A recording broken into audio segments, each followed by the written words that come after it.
Before we get started, I don't know if anybody has read the book Start With Your Why by Simon Sinek. But before we get started, this is kind of like what he calls his golden circle. Most people work from the outside in. I think it's really, really important to be able to work from the inside out. So if we could take 30, 45 seconds, if y'all have some paper to write down a few things, that'd be cool. If not, just try to think about it. But let's take the next 30, 45 seconds and just kind of jot down like what is your why? Why do you do what you do? Do you do it for somebody? Do you do it because of something?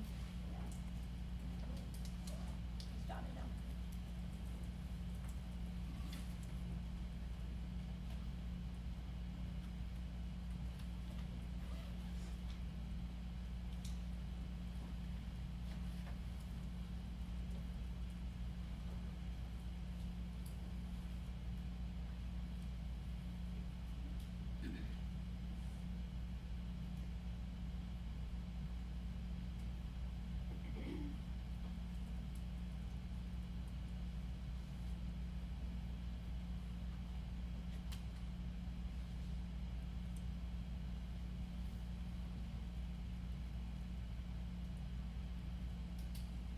Okay, everybody have at least 2, 3 answers written down?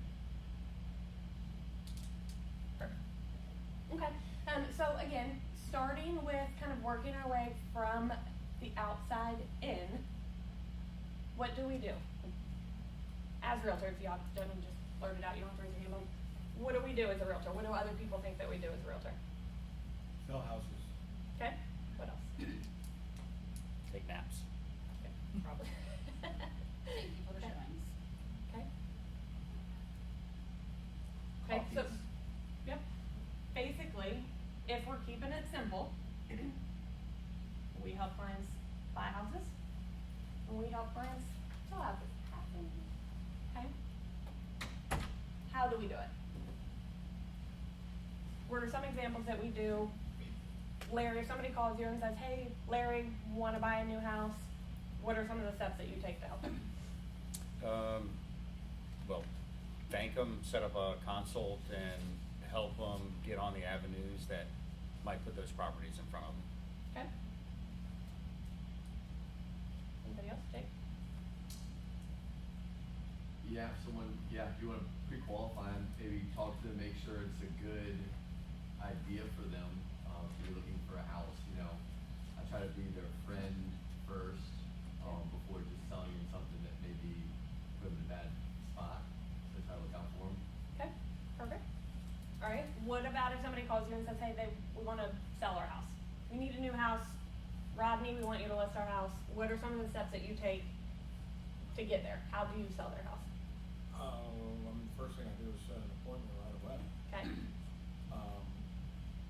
then usually before you show up to the appointment, you call them, pre-qualify, and find out all the details of why they're selling, where they're going, what they owe on the property, all that good stuff. okay, perfect. So it sounds like, in terms of whether y'all are helping somebody buy a house, sell a house, everybody has a very structured approach, right? It sounds like all of us kind of do the same things.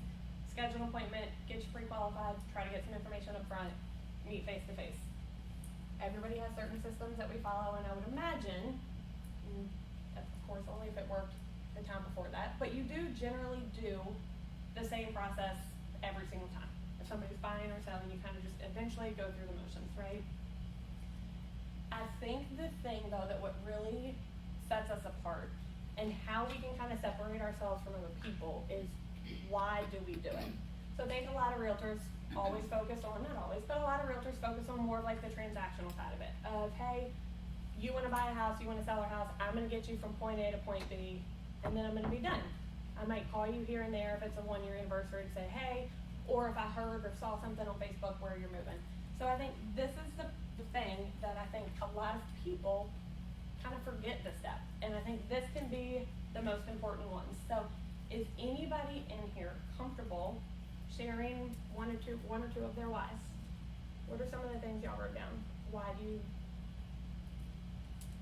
did you become a realtor? Why do you, like, I wrote it.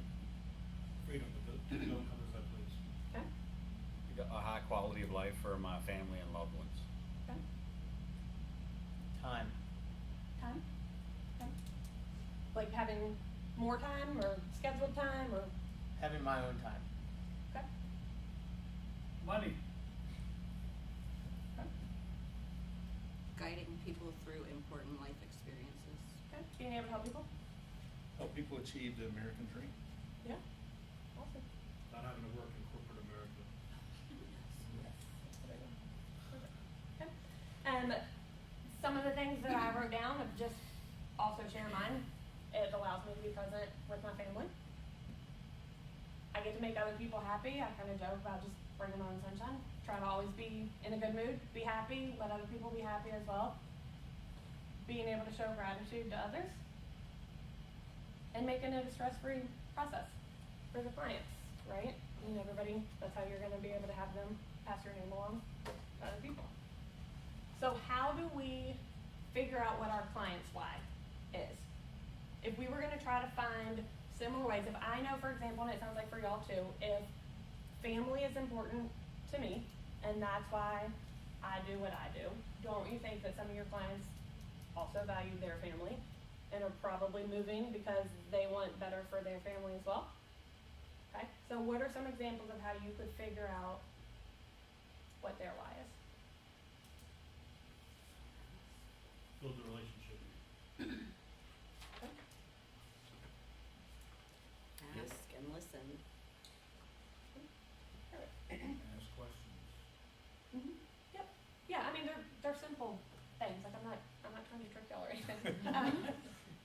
Just try to find commonalities between you and them. So I mean I'm gonna use family as probably my best example for today. Just my family is very, very important to me. I do just about everything that I do because of them. But if I go on a listing appointment and I am meeting with somebody who is a single guy with no kids, is an accountant and moving to Florida, chances are he probably doesn't want to hear about my family for 30 to 45 minutes, right? Like you're not going to connect. Like I'm not great with accounting, but figure out something else to probably talk to, right? Show genuine interest with people. Rodney mentioned asking questions.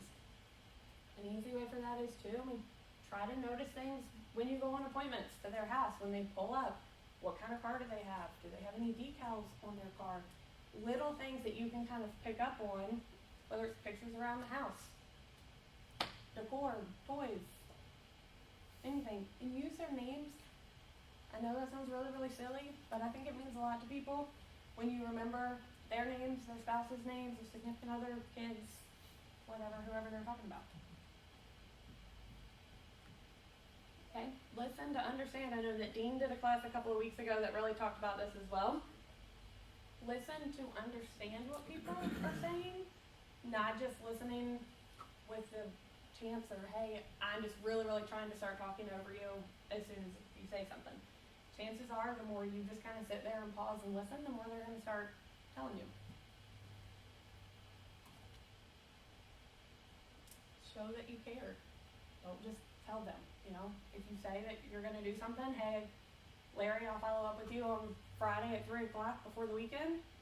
Follow up with Larry on Friday at 3 o'clock before the weekend.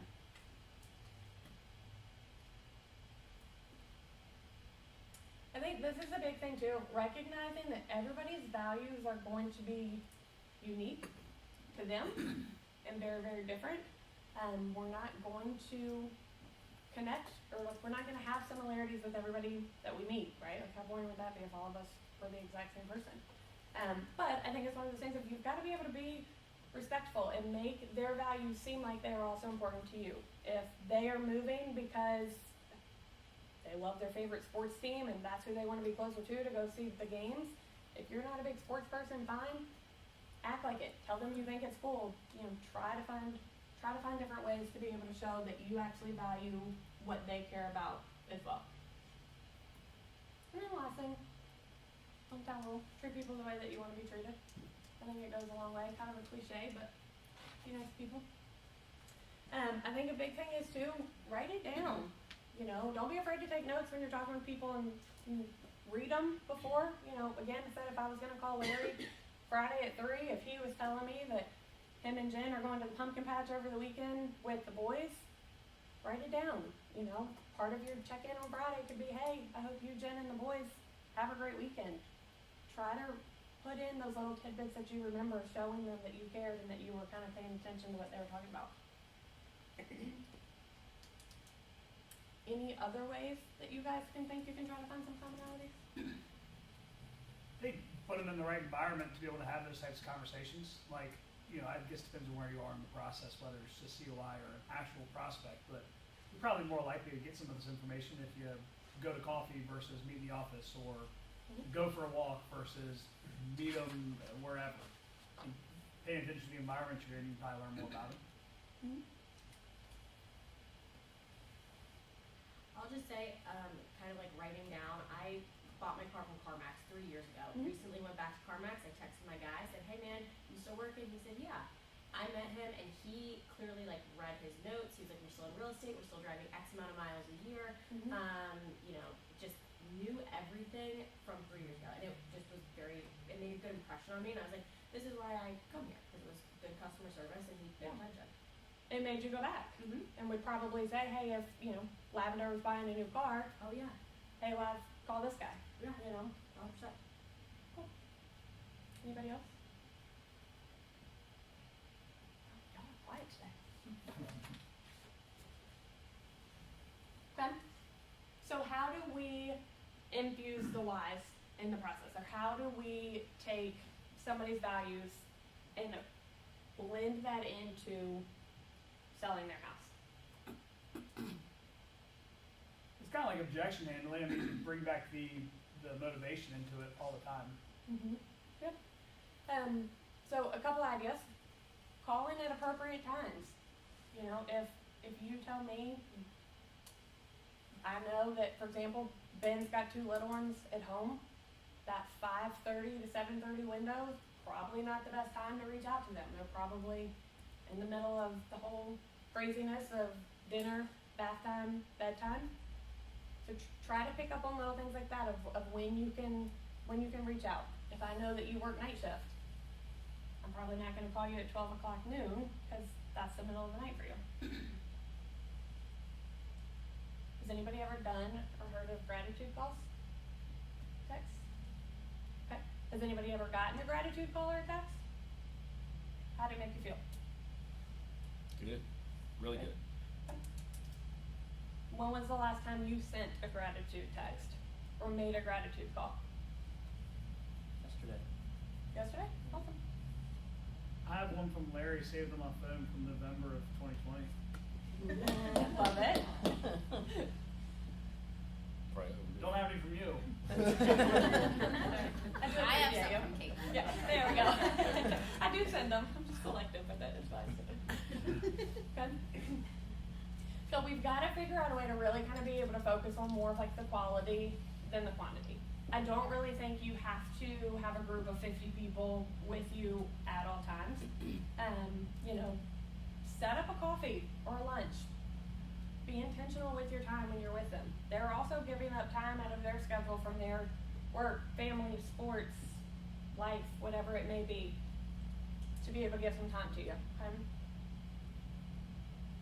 Make smaller groups.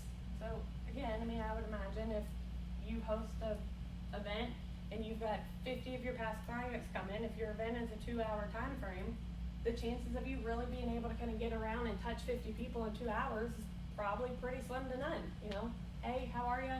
Have you been? Cindy, you look great. Cool. I gotta go talk to Abby before she leaves. And just trying to be intentional with it. Make small groups. If you can take 1 hour, take 2 to 3 people to coffee or lunch, it's gonna be a lot more of a meaningful conversation than if you're trying to just quickly get through saying hey to 50 people. Okay? Some ideas of that are take some neighbors. If you've got 2 or 3 clients that live in the same neighborhood, grab them all. Go to lunch. You still go to happy hour. Go get coffee, whatever it may be, but just focus on smaller groups.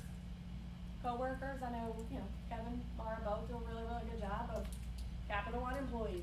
Grab a couple of those. Take lunch to them. Grab them and go out. Family, friends, again, just trying to make it more personable. Ask questions. Get to know.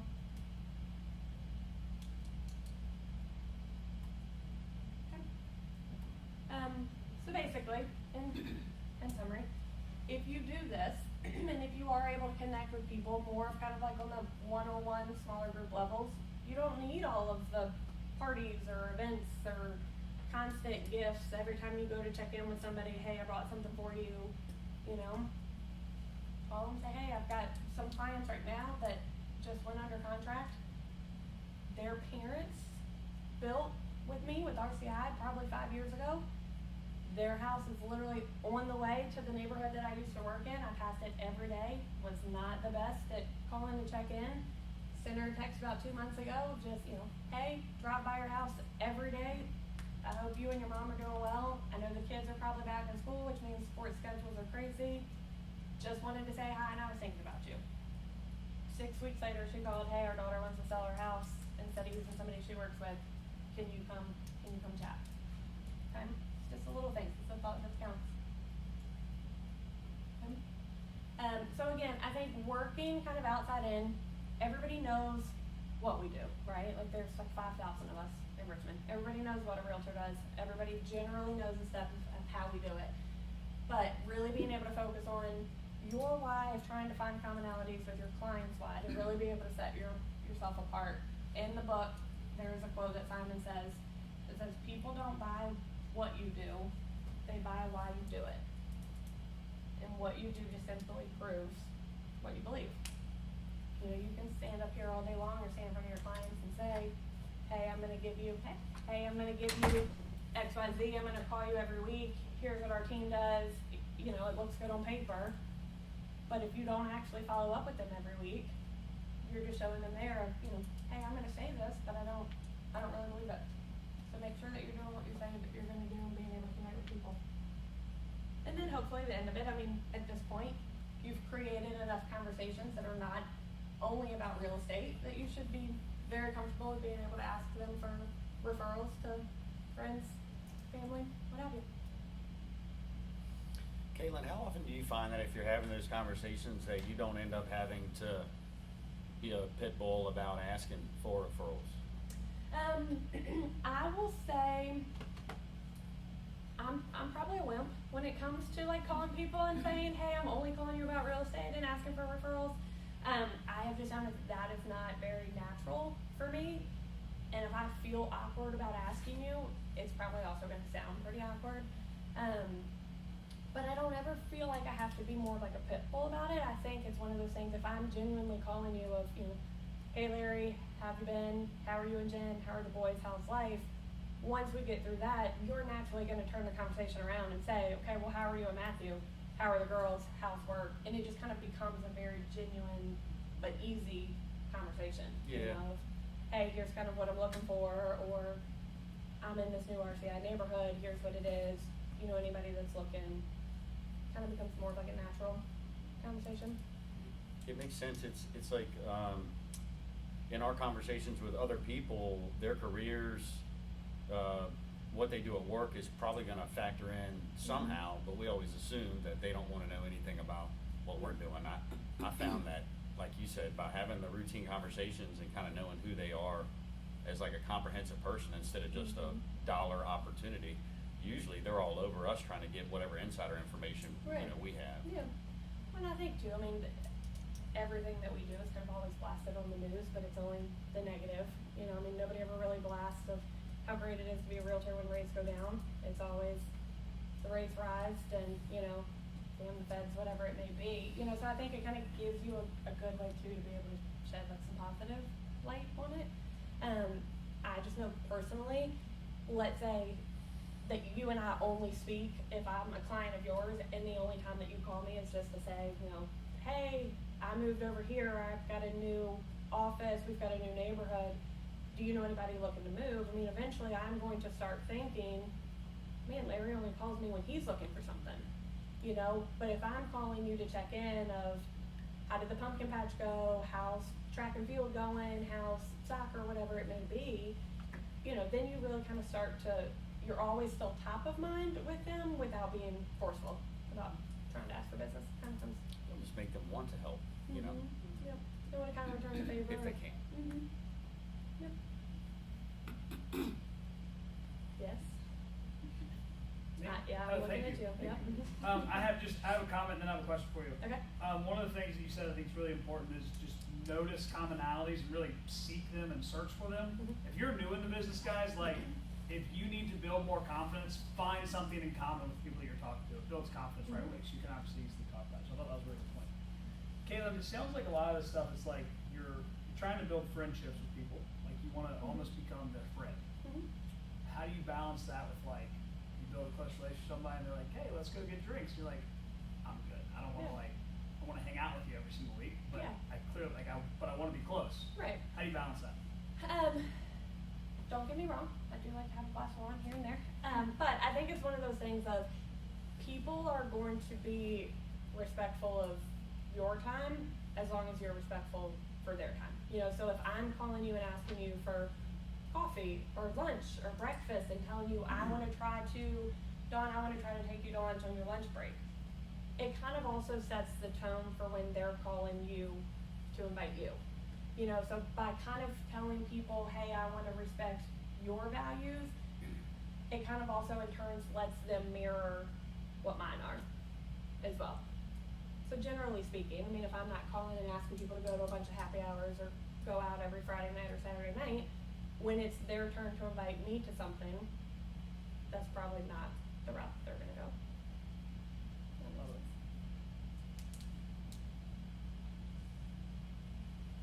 Anybody else? Is there a way you keep track of who you've talked to or? Recently, no. But I think it's one of those things, I also like never delete my text messages. So if I were to go text you about something, our last conversation is gonna pop up. And I do that kind of strategically too, if I want to be able to remember the last thing that we talked about, especially for clients. You know, it kind of gives me a reference point of, hey, how did that go? How did this go? But I think of just kind of having something that you can look at, whether it's a database or your current deals, past deals, that are visually there for you to see pretty often, to be able to check in. And you'll know, oh, hey, I haven't talked to Abby in a couple of months. The last time that we talked, she was gonna go to this. I wonder how that went, just to call and check in. You can also use like, even just if you don't have a database and you just have your contacts, you can put notes in there with son's name, daughter's name, dog's name, birthday, whatever. Yeah. Buffini's also a really good one too. I think there's like Follow Up Boss and a couple other ones that you can use where they'll actually send you a reminder if you haven't logged anything for that client in a couple weeks of, hey, it's been 4 weeks since last time you sent a note or had a phone call. Okay. One thing I thought of while you're talking, is just kind of reiterating the whole Buffini, be the straw that stirs the drink. Yep. So what I thought about is if you're new, do things you like to do. Like, don't turn this into a chore, but if you like joining a kickball league, Yeah. or if you're active in your church, or if your kids are playing sports, whatever you're doing, just be the person that's interested in the other people there and Yeah. getting to know them. You don't have to go make yourself do something you don't wanna do. Exactly. And I think too, once people kind of realize that they have a friend in you or have like the personality that kind of goes with yours, you will kind of automatically become the go-to. And even if you're new and you don't know, I mean, that's why we have teams at Hometown. Get a mentor, ask somebody else, and don't be afraid to say, hey, I don't have a handyman, but I'm gonna call Haley. I know she was just telling me a story, and get it back to them. I think I tell people all the time that when they're kind of getting into this, like, nobody can teach you how to have a good personality. Nobody can teach you how to talk to other people and be relatable. Like, we can teach you the black and white of the contract all day long. Once you go through it a couple times, it does really become repetitive. Typically, it's kind of the same steps every single time you do it. So, like Cindy said, like, really focus on doing things that you like. It'll make you feel good, and it'll make other people around you kind of naturally gravitate towards you as well. How would you teach Justin to have a better personality? Justin's a special one. It's so good, there's not much room for improvement, that's what I was thinking. I think Justin should teach a class on. Fine relations would be my topic right there. I'll help you all out. I love it. All right, y'all. I mean, that that's really kind of like the gist of it. If anybody is interested in reading the book or has read the book, I do think it's cool. You know, they obviously give you a lot more examples in there. They kind of use Apple as an example of, you know, what do they do? They make computers, how do they do it? All of the science that goes into making a computer, that's probably over my head. And, you know, but why they do it, and they go into the detail about how, you know, everything kind of connects. It can make your life simpler, keeps you organized, things like that. So I would just challenge you to really kind of sit down and take a look at the whys that you wrote and kind of come up with like your top 2 or 3, and the next time you're talking to a client or going on an appointment, try to see if you can pick up on little cues that they give or something around the house or in their car that it's a commonality to what you have that you could kind of easily bring up some conversation with. Yes, ma'am. If you're friends with them on social media, you can Mm-hmm. find commonality, Yep. and instead of sending them a message on social media, send them a text message or Mhm. pick up the phone and call them. Mm-hmm. That's also a really good way to get birthdays. Yes. Client birthdays. If you're friends with them on Facebook, most people have their birthdays on there. So I mean, I would imagine everybody in this room gets flooded with the Facebook comments of happy birthday that are just auto-populated that people can just click. But I mean, how cool is it if you get a text or somebody actually takes the time to call you to say, you know, hey Carrie, saw it's your birthday, happy birthday, what are you doing? Instead of just a quick click on Facebook. Mm-hmm. Like, set yourself apart, right? Mm-hmm. Cool. Cool. Way to go, Caitlin. Thank Thank you. you. Good job.